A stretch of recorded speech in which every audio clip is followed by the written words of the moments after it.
The novel Neverwhere is written by Neil Gaiman and is filled with many intriguing archetypes and follows the hero's journey.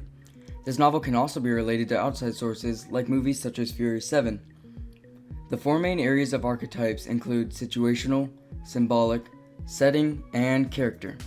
To start, the journey or quest is the first situational archetype presented in Neverwhere.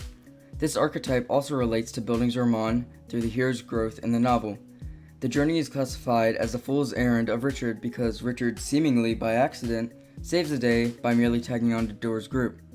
His heroism is shown in the quote, "And Hrncir stabbed with the spear, as hard as he could, pushing up into its side and letting it sink in. A bellow then, or a roar, of anguish, and hatred, and pain."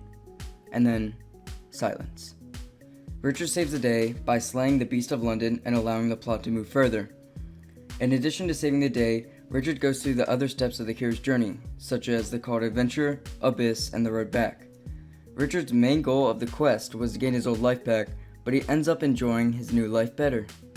Death and rebirth is also shown under this section of situational archetypes that relates to Hrncir's growth in the novel.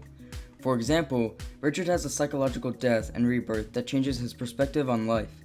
This transformation is expressed in the quote, "He looked less boyish, he looked as if he had begun to grow up." This mental state of change also illustrates the internal conflicts that are presented in building Hrncir character growth. On the other hand, the Marquis de Carabas has a physical death and resurrection after gaining information from Mr. Kruppen Vandemar. These versions of situational archetypes help add deeper meanings to the novel. Next on the list is symbolic archetypes with the Haven versus Wilderness relation to London above and London below. It is obvious how London above relates to a Haven because of its structured and lawful realm, while London below is the wilderness due to its chaotic, savage instincts. Although London above and London below are two separate worlds, characters can interchange between them without being noticed, just like how in the movie Fury 7, racing occurs on public roads without being noticed by the civilians, and racing could also represent the wilderness of London below.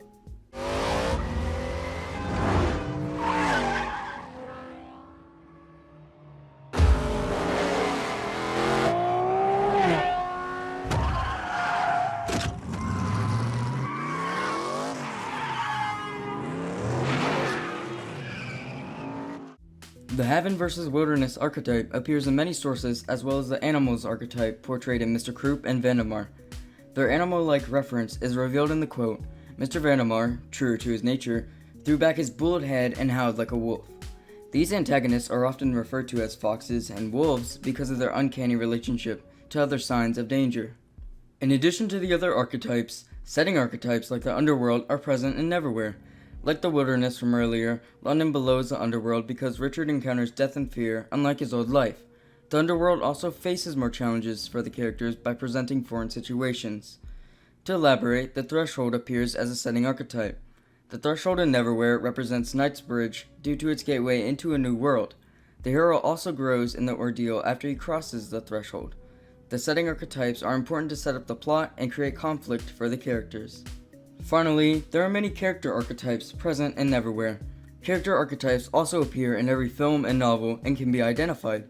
Some outside sources even call out these archetypes, like in the Fury 7 movie.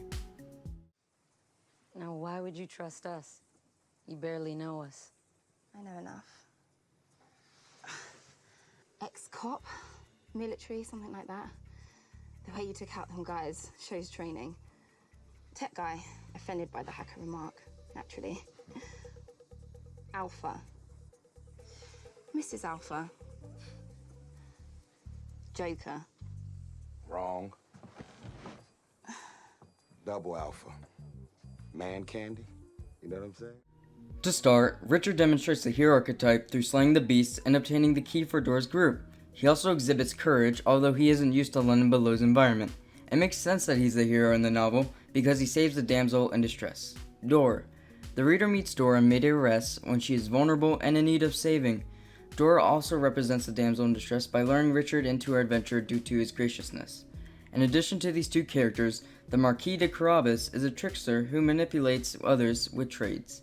The Marquis is wise by trading for favors that are flexible instead of set objects. He also relates to Puss in Boots with his cat-like actions and backup plans. His feline actions are presented in the quote, Then he smiled, like a cat who had been entrusted with the keys to a home. All of the archetypes in Neverwhere help create a novel filled with hidden meanings and places. They also allow outside sources to be related to parts of the novel. Thank you for your time and enjoy the rest of your day.